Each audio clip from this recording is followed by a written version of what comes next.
हर एक बिहारी को पूरे देश में केवल बिहारी को अपनी नागरिकता को साबित करना होगा।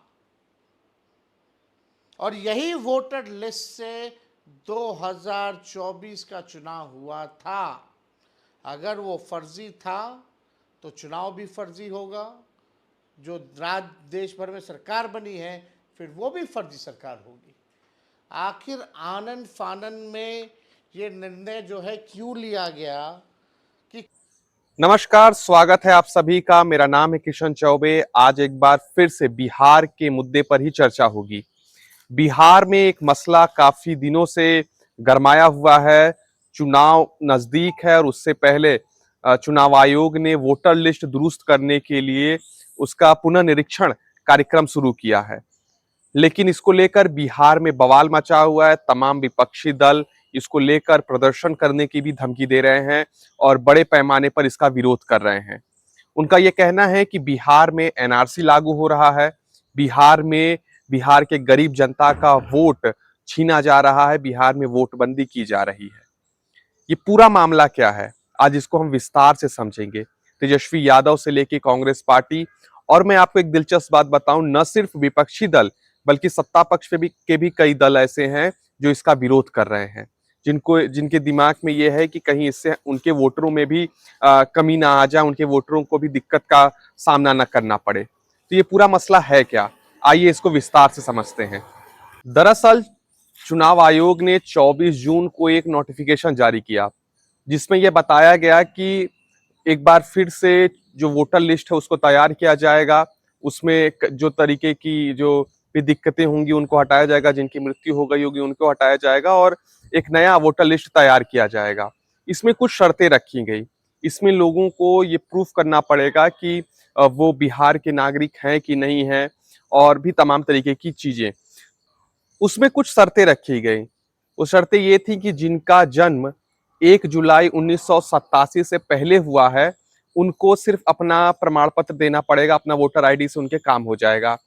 दूसरा, वो जिनका 1 जुलाई 1987 से लेके 1 दिसंबर 2003 के बीच में जन्म हुआ है उनको अपने भी दस्तावेज देने पड़ेंगे और अपने माँ और बाप में से किसी एक के दस्तावेज देने पड़ेंगे। वहीं 2 दिसंबर 2003 के बाद जिन लोगों का जन्म हुआ है उन्हें अपना और अपने माता पिता दोनों का दस्तावेज देना पड़ेगा। ये दस्तावेज क्या होंगे? ये जो दस्तावेज होंगे इसी को लेकर पूरा बवाल मचा हुआ है। इसमें आपको अपना जन्म सिद्ध करना पड़ेगा कि आपका जन्म प्रमाण पत्र कहाँ है, और इसमें आप आधार कार्ड नहीं दे सकते, बैंक से काम नहीं चलेगा, ड्राइविंग लाइसेंस नहीं दे सकते, वोटर आईडी मान्य नहीं होगी, मनरेगा कार्ड मान्य नहीं होगा। इसमें आपको अपना जन्म प्रमाण पत्र देना पड़ेगा, या आपके नाम पे कोई जमीन जायदाद है तो उसका कागज देने पड़ेंगे। ऐसे 11 दस्तावेज चुनाव आयोग ने चयनित किए हैं, ये मैं आपके स्क्रीन पे लगा दे रहा हूँ। सवाल यही उठ रहा है कि बिहार जैसे गरीब राज्य में लोगों के पास ऐसे दस्तावेज कहाँ होंगे। वहीं इस मौसम में, बरसात के मौसम में, जिस मौसम में बिहार में बड़े पैमाने पर पलायन होता है, लोग पंजाब और हरियाणा चले जाते हैं रोपाई के लिए। बिहार के तो करोड़ों लोग बाहर ही रहते हैं, हमेशा से रहते हैं, बस वोट देने या तीज त्योहार पर आते हैं। तो उनका क्या होगा, उनका दस्तावेज कौन देगा, वो कैसे ये प्रूफ करेंगे? ऐसे तमाम मुद्दे हैं जिसको लेकर विपक्ष लगातार सरकार के ऊपर और चुनाव आयोग के ऊपर हमलावर है। विपक्ष का यह कहना है कि बीजेपी और चुनाव आयोग दोनों मिल गए हैं, दोनों मिलकर ये साजिश कर रहे हैं कि बिहार में कि गरीब जनता का वोट कैसे छीना जाए।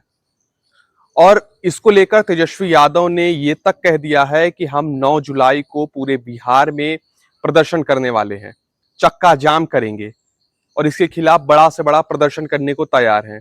वहीं चुनाव आयोग अपनी बातों पर अड़ा हुआ है। पूरा कार्यक्रम है ये 25 जून से लेकर 25 जुलाई के बीच में संपन्न हो जाएगी। आपको मैं बता दूं कि बिहार में 8 करोड़ मतदाता हैं।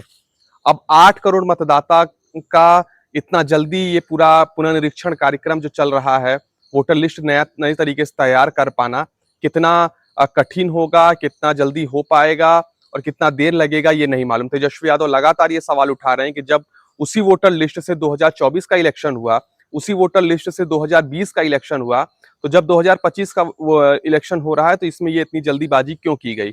और अगर आपको फिर से करना ही था तो कम से कम 1 आध साल पहले किए होते। लोकसभा चुनाव लगभग 1.5 साल पहले संपन्न हो गए, तो उसके बाद ये बना लेते। अब चुनाव क्योंकि सिर पर है और बिहार में लोगों के पास कागज पत्रा रहता नहीं है, और अगर कागज उनको बनवाना भी पड़े, फोटो स्टेट भी करवाना पड़े गांव में, तो उनको गांव से बाहर जाना पड़ता है और तमाम तरीके की घूस देने पड़ते हैं। फोटो खिंचवाना है, तमाम तरीके की चीजें हैं।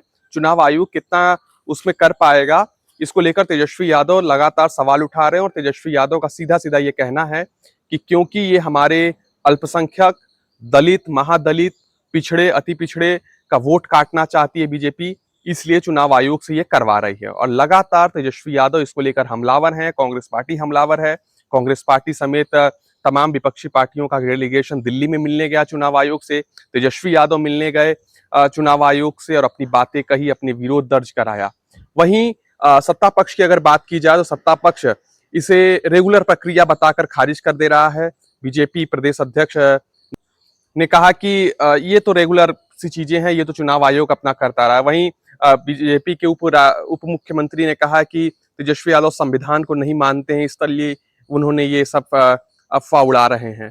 लेकिन ये सवाल अहम है दोस्तों, ये सवाल उठना जरूरी है कि अगर आपको करना ही था तो ये मौसम क्यों चुना गया?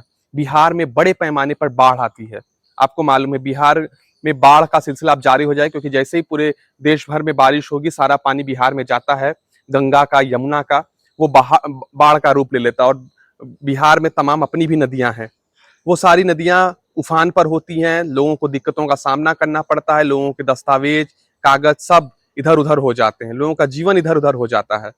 तो इसको लेकर ये सवाल तो उठता है, और ये सवाल बिल्कुल वाजिब है कि चुनाव आयोग को अगर ये करना था तो ये मौसम क्यों चुना गया।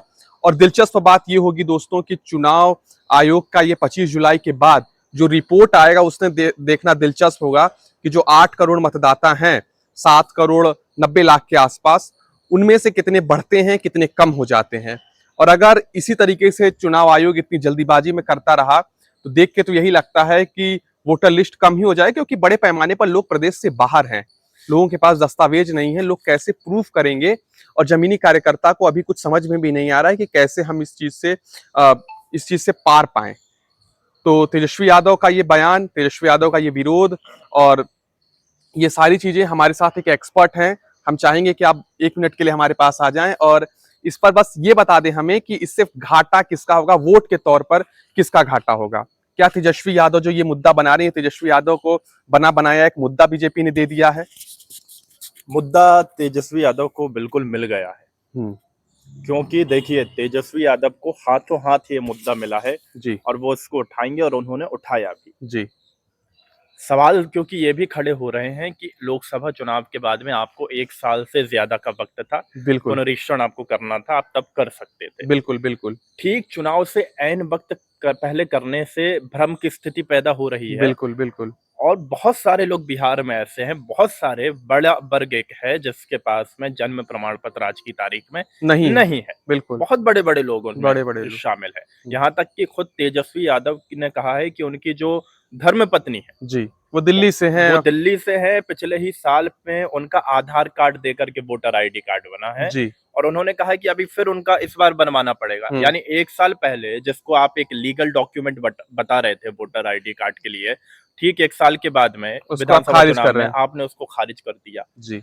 अगली बात यह है कि ऐसा नहीं कि एनडीए के भीतर बवाल नहीं बचा। हाँ, एलजेपी के नेता हों चाहे जेडीयू के नेता हों, उन्होंने कहा है कि अगर इससे ये हुआ कि असली वोटर जो है वो कट गया तो हमारे वोट बैंक भी इससे प्रभावित होंगे। और जीतनराम मांझी ने बोला अगर मुसहर समुदाय को अगर ऐसा होता है तो हम पूरा विरोध करेंगे। तो ये विपक्ष के लिए एक बड़ा यूनिटी दिखाने का मौका है। पर उसी दिन पप्पू यादव भी एक चक्का जाम कर रहे हैं, हालांकि वो अलग चक्का जाम कर रहे हैं। उनका तेजस्वी यादव से यहाँ महागठबंधन 9 जुलाई को लेना देना नहीं, 9 जुलाई को ही होना है। 9 जुलाई को ही तेजस्वी करने वाले हैं, पर पप्पू यादव ने अलग चक्का जाम करने का ऐलान किया है। पर मेरा मानना है कि क्योंकि एक बड़ा मुद्दा है तो विपक्ष के पास में ये मौका है कि वो अपनी यूनिटी दिखाए, एकता दिखाए। मैं आपसे ये सवाल पूछना चाह रहा था कि इससे वोट के तौर पर जब विधानसभा चुनाव होंगे तो ये कितना बड़ा मुद्दा बन पाएगा और क्या जनता इस बात को समझ रही है?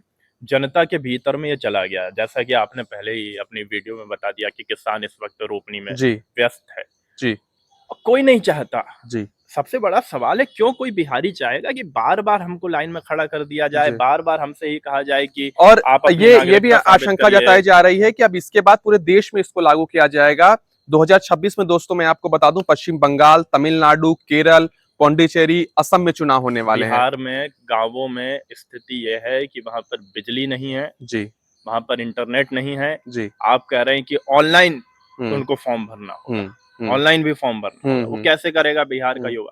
ये डिजिटल इंडिया का उदाहरण ये नहीं बन सकता। जी। ये चुनाव है, चुनाव लोकतंत्र का एक पर्व इसकी होता टाइमिंग है के ऊपर तो एक और सवाल बड़ा उठ रहा है और चुनाव उठना आयोग ही को इस पर चाहिए। जवाब देना चाहिए। बिल्कुल ये बिल्कुल लोकतंत्र के पर्व को एक तरह से ध्वस्त करने की कोशिश है। जी और बिहारियों के बीच में भी ये मुद्दा चला गया है। मैं कई बिहारियों से बात किया, उन्होंने साफ कहा कि ये सही नहीं है। हम लोग बार बार ये कहते आए कि लोकतंत्र की जननी बिहार को कहा जाता है और उसी लोकतंत्र की जननी में आप ऐसा काम कर रहे हैं। आपको करना भी, देखिए पुनरीक्षण करना कोई गलत बात नहीं गलत है, नहीं है, करना लेकिन चाहिए हाँ और एक टाइम लिमिट के साथ आप करिए ना। टाइमिंग और एक जो साल का समय दस्तावेज में, दीजिए, हाँ दस्तावेज आप जब आधार कार्ड सब जगह लग रहा है आज के तारीख में, आप क्यों उसको मान्य अब नहीं कर जैसे कि रहे हैं? हम लोग हैं, अभी अभी युवा हुए हैं, अभी अभी वोटर बने हैं, हम लोग का तो आधार कार्ड के तरीके से हुआ है। उत्तर प्रदेश के हम बिल्कुल, रहने वाले हैं। जन्म प्रमाण पत्र हाँ पहले ना इतनी आसानी से हाँ बनता था, ना लोग और इतने साक्षर आंकड़े भी आए बनवाते हैं थे। बिहार में 2-4-5% लोगों के पास ही जन्म प्रमाण पत्र है। 90 के दशक के बाद से जन्म प्रमाण पत्र बनने शुरू हुए। 2 से हाँ 2.5 करोड़ लोगों का नाम कट सकता है। अच्छा ये आंकड़ा आप समझ रहे हैं इसका मतलब क्या है? जी बिहार में 2 से 2.5 करोड़ लोगों का अगर नाम कटेगा हाँ तो ये अगर तो अगर आपने अगर पूरी इसको स्थिति सख्त खराब तरीके कर से दी। लागू किया तो ये होना तय है। तय है। लेकिन अब देखना बेहद दिलचस्प होगा कि ये क्या होता है 25 जुलाई के और बाद क्या आंकड़े आते हैं। सबसे बड़ा जो आशंका ये है कि क्या चुन करके तो नहीं किया जाएगा कि इस समाज के लोगों को, इस समुदाय के लोगों लेकिन को, यार ये हमारा वोट बैंक तो कई नहीं ऐसे है। सवर्ण समाज के भी लोग होंगे जिनके पास कागजात नहीं होंगे, तो उनका कैसे बना देगी? तो वही तो बात है ना, चुनाव आयोग क्या खेल करने वाला है? सवाल तो यही, क्योंकि एकदम पारदर्शी व्यवस्था तो है नहीं कि वही चुनाव आयोग सबका बताएगा कि इन्होंने डॉक्यूमेंट दे दिया है, इन्होंने नहीं दिया है। तो ये तो पूरी तरह से चुनाव आयोग के ऊपर निर्भर है।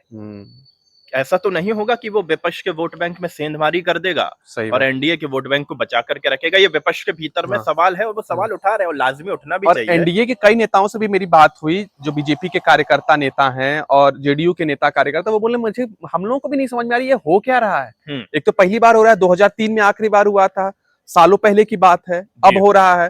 तो बड़े बड़े लोगों को नहीं समझ में आ रहा है कि हम करें क्या। जिनको विधायकी का चुनाव लड़ रहा है वो अपना प्रचार करें कि वोटर लिस्ट सही करवाएं, क्या करवाएं, लोगों को कुछ समझ में नहीं आ रहा है। एक हाहाकार का माहौल बिहार के चुनाव में बना हुआ है। हाहाकार का माहौल है।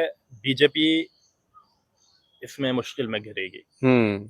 चुनाव आयोग किसके इशारे पे काम करता है, देखिए कोई छिपी बात नहीं है। जब कांग्रेस पार्टी की सरकार हुआ करती थी, चुनाव आयोग जिसकी भी सरकार होती है उसके केंद्र में जिसकी सरकार रहती है, जिसकी केंद्र में सरकार होती है, और बीजेपी अपना बड़ा नुकसान कर रही है। आपने बैठे बिठाए एक बड़ा मुद्दा दिया है, बैठे बिठा, और ये मुद्दा ऐसा है जो जनता कनेक्ट करता है जनता से। बहुत मुश्किल नहीं है समझना, इसलिए तेजस्वी यादव भी फायर कर रहे हैं। जनता सीधा कनेक्ट हो रही है जी बिल्कुल साबित, क्योंकि जनता को करना है, खुद करना है। तो आप देखिएगा ये चक्का जाम में आपको भारी बवाल देखने को मिलेगा और सियासत अब गर्माती रहेगी। चलिए, और मुझे लगता है ये फैसला वापस होगा आने वाले दिनों में। अच्छा जी, फैसला वापस लेना पड़ेगा चुनाव आयोग को, बिल्कुल, या फिर दस्तावेज या कुछ ऐसी सहूलियतें वो ढील देंगे, मगर ये फैसला उन्हें वापस लेना पड़ेगा कि केवल जन्म प्रमाण पत्र चले। बिल्कुल, ये उन्हें वापस लेना पड़ेगा। ये आने वाले दिनों में आप देखेंगे। चलिए, मुझे दीजिए इजाजत। अपना और अपनों का ख्याल रखिए। शुक्रिया।